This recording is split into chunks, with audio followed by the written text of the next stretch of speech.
Well, I'm Sarah Bumgardner with AAFMAA, the American Armed Forces Mutual Aid Association. Since 1879, we have been serving our military community. Our mission is to be the premier provider of financial solutions for the American Armed Forces. As a director of partnerships and member engagement, I talk with other nonprofit organizations about what they are doing to help service members, their families, veterans, and the military community at large. And today we are talking about the 2023 Military Family Support Programming Survey hosted by Military Family Advisory Network, MFAN. And I have Dr. Shanna Smith here to speak with us. She is the Associate Director of Research for Military Family Advisory Network. Shanna holds various degrees in business administration, specializing in human resources and strategic planning, communication, and leadership. The needs and well-being of military and veteran families is very personal for Shanna. She is a military child, sister, and spouse. Thank you so much, Shanna, for being here today. Thank you so much for having me, Sarah. It's really an honor to be with you all today. Great. So can you tell me, Shanna, what is the mission of MFAN and how do you accomplish your mission within MFAN? Yeah, absolutely. So actually, MFAN, the Military Family Advisory Network, MFAN for short, we were actually founded in 2013. And it's really our mission to understand and amplify the needs of military-connected families, and then inspire data-informed change, which we do through our support programming survey, which we'll get into here in a little bit. So we fulfill this mission by leaning on the expertise of our peer-led advisory board members and our network. We obviously conduct trusted research, and we create programs that fill gaps and address the needs that military and veteran families are facing, and then convene those in position to really, inspire and inform that change and move things forward for military families. That's great. And so, just on a personal note, how did you kind of get connected to MFAN as the Associate Director of Research? Yeah, that's a great question. So actually, prior to joining the MFAN team, my career had really been established more in the travel and economic development sectors. But as you mentioned, yes, I'm a military child, a sister, and a spouse. So military family life has definitely been something that's been part of my DNA for forever. And so I've always held a special passion for this specific population. And then actually, I was lucky enough to have the opportunity to go through a doctoral program, which really opened my eyes to the power of using applied research and data for social change, which of course, as you know, is it's at the heart of what MFAN does. And I was introduced to MFAN, of course, as a military family member back in 2020. And honestly, the rest is history. I've been with the organization about 3.5 years now, and it's just hard to believe that time has gone by so fast. It's true. Time flies, when you're having fun and you love what you do. So now I started with MFAN on the public affairs side of things and external relations side, and now I am over on the research side of the house. Very lucky to be here. Yeah, that's great. And it's wonderful that you were able to use your professional background, right, in a field that you are so passionate about. Because like you said, if you're doing something that you love, it's not really work, it's just fun. So it's wonderful. When we talk about MFAN and the programs, can you tell me a little bit about what programs MFAN has to help the military community? Absolutely. So the data that we collect in our surveys has led to data-informed policies, programs, support services, and resources. So within MFAN, for example, when we learned of military families facing food insecurity through our research, we actually created what was called the 1 Million Meals Challenge, and then later convened the Combat Military Hunger Task Force, which provided immediate relief to those families facing food insecurity, but then also allowed us to work with our partners on more long-term scalable solutions towards the problem. But honestly, that doesn't just stop at MFAN. Other service providers and organizations in the space really rely on and utilize our research to help inform their work too. Another one of the things that MFAN does is convene 3 coalitions that's focused on various lanes of economic security for military families. So we have the Military Family Food Insecurity Coalition, we have the Military Housing Roundtable, and we also have the Military Family Financial Readiness Coalition. All of those coalitions are comprised of military-connected nonprofits, advocacy, and education organizations, policymakers, subject matter experts, industry leaders, and more. And the goal of those convenings is really to bring those groups together, share ideas, lessons learned, best practices, challenges they're hearing and seeing and facing in the space, and then ultimately more effectively serve our military and veteran families collectively to respond to their evolving needs. So those coalitions are a great, ear to the ground for us, and help us keep the pulse on what families are experiencing in real time. Yeah. And I really appreciate you kind of walking through and talking through a lot of, what MFAN is doing to help the military community, but more importantly, how that's coming from data, right? So this is data driven. This is coming from the surveys. And I do promise everyone, we are going to talk about the new survey that's coming up. But, it's taking that information and it's applying it so that not only MFAN can make these huge changes within the military community, but other resources and other organizations can. And so it's so important, that work. Now, AAFMAA and MFAN, we have a shared passion in financial readiness and education to our service members and their family about financial readiness. What efforts does MFAN have to support kind of that passion and that need for financial readiness and education? Yeah, absolutely. You're exactly right, Sarah. Financial readiness is a shared passion of both of our organizations and a super important topic to all of us. So as mentioned earlier, MFAN convenes the MFFRC, which is the Military Family Financial Readiness Coalition. And I know you're familiar with that because your organization is such a wonderful and active participant in that coalition. So, for those that may not be aware of our MFFRC, what they do is provide an opportunity through MFAN convening that coalition together, bringing organizations with that vested interest in financial well-being for military families. They collaborate, they inform each other and us on financial education efforts and initiatives, new things that are forming and happening in the space, and ultimately, yield actionable information that can educate policymakers as well. But that doesn't just stop there. Of course, on the research side of the house with the support programming survey, we are also aiming our research efforts at better understanding the financial state of military and veteran families. So we'll actually be taking an even deeper dive on financial readiness in the 2023 Military Family Support Programming Survey, which just opened this week. And we'll be looking at legacy topics, the challenges, the stressors, the current state of military and veteran families' financial readiness.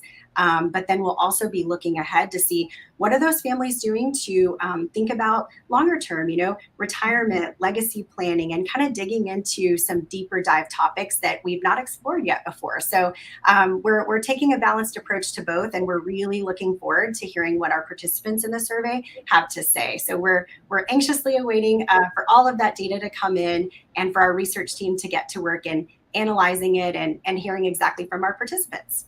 Yeah, well, that was a perfect segue right into let's talk about the 2023 Military Family Support Programming Survey. Let's talk a little bit more about what is the purpose of that survey and a little more in depth about what we can expect. I would love to do that. As you can probably hear in my voice, super excited about data, very happy that we have officially launched our 2023 Military Family Support Programming Survey this week. It officially opened on Monday. And so what this survey does is give military-connected families the opportunity to amplify their lived experiences. So what they're going through in real time, what is happening in their lives.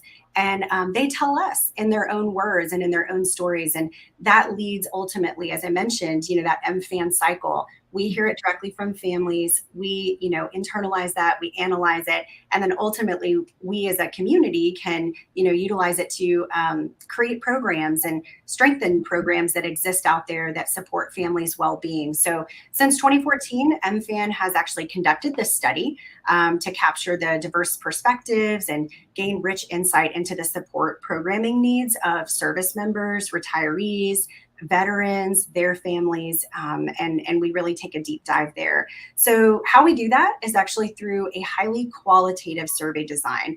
We do use quantitative questions, but MFAN prides itself on using qualitative research.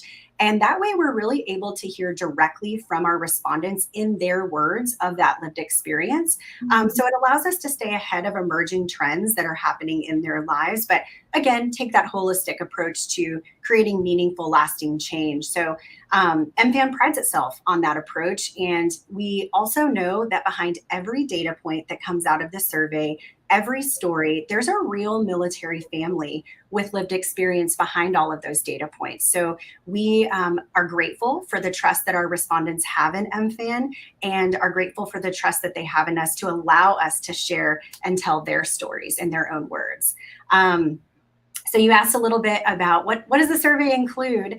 So this year's survey is actually going to provide an in-depth look on topics affecting military and family life. So we think about things like childcare, employment, family relationships, financial readiness that we talked about, food insecurity, health and well-being, moving in PCS, and transition, military to civilian transition, and so much more. We also are taking a course, a look at unique experiences that families go through, like caregiving, EMT families, LGBTQ plus families. So we look at really the whole picture through this survey, and ultimately the data obviously shapes a narrative and builds that narrative of what military families are experiencing right now, but it also helps inform, our military leaders, our lawmakers, advocates, community providers, so they can take that information and use it in what they do in their roles and in their jobs, so that way ultimately it comes full circle and really helps our military and veteran families thrive. Yeah. So, and that's a great kind of natural segue into talking more about, being able to take actionable, right, measures in this. So what has been found from years past, and what changes have been able to be accomplished by these survey results? Yeah, this is one of my other favorite questions, right? At using data to build action. So in previous years, MFAN's research has actually unearthed really significant findings and led to breakthrough moments for military families. So for example, in 2017, national news media brought to light the issue of military families facing food insecurity after MFAN reported that 15% of our respondents in that survey year were struggling to put food on the table. Then a couple of years later, we all know about the Tenant Bill of Rights within military privatized housing and everything that the DoD initiated there. So MFAN's study preempted that and talked directly about some of the significant challenges that military families were facing in privatized military housing. Then in last year's survey in 2021, or last iteration of the survey, I should say, MFAN's respondents shared a drop in the propensity to recommend military life to their peers, to family members, to those that they care about, and then which spurred efforts to address the current recruitment shortfalls that all of the branches and services are experiencing. So MFAN is really proud of bringing those issues to light, so that families aren't feeling like they have to, struggle in silence. Let's bring these issues to light. Let's address them together as a collective community and ultimately help those families to thrive. So those are some of the key things in recent years that MFAN's been able to do with our data as a result of our survey respondents telling us what's going on in their lives. And we look forward to seeing what's happening and coming out of the 2023 survey. Yeah, that's awesome. And it's so wonderful to be able to give a voice, right, to the military, so that they can have their voice heard through an organization like MFAN. When you talk about respondents, right, let's talk just a little bit about somebody who might be listening to this or have seen the survey and they go, well, I don't know, is this something I should participate in? Who should participate in this survey? I love this question. So definitely want to encourage and let those listening know that the survey is open to active duty service members and their spouses, if applicable, Reserve and National Guard, either you're activated or not activated, and their spouses, veterans and their spouses, retirees and their spouses, and also this year partners of those individuals as well. So again, everyone that is connected to military life in those lanes are welcome. We encourage you to take a look at our survey, carve out a little time in your day, 20 to 30 minutes, sit down with a cup of coffee and tell us what's going on in your lives. And we look forward to, like I said, hearing those stories, really digesting those and seeing how we can move forward and help those families in future years to thrive. So great question. Definitely encourage all of those listening to take a look at the survey, carve out that time, and share your story, shape the future is what we're saying. Well, and MFAN has made it really easy. We actually are going to throw up a QR code here, and you just heard from Shanna about the importance of taking this survey, right? We've talked about how this survey really shapes and can shape the policy that's being made for the military community. It can shape resources and organizations to let them know the needs of the military, as well as to foresee what might be coming in this really unique survey where you can actually tell your story, you can have a voice, and have somebody on the other end that's going to listen and say, how do we do this better and support these families? So MFAN's done a great job of making it really easy. You just click the QR code, take some time out of your day, and participate in that survey, because it really, truly is important. And I thank you so much, Shanna, for coming on today and talking about this. You can just hear in your voice the passion that you have for it, and that's so wonderful to be able to help the military community. So thank you for taking the time.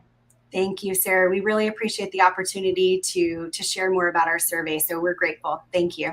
You're welcome. Well, I'm Sarah Bumgardner, and that will wrap up our AAFMAA Live for today. Of course, if you would like more information about AAFMAA and financial readiness within the military community, you can always subscribe here in the QR code on your screen to AAFMAA subscription. Otherwise, I thank you for joining today, and I hope you have a great day.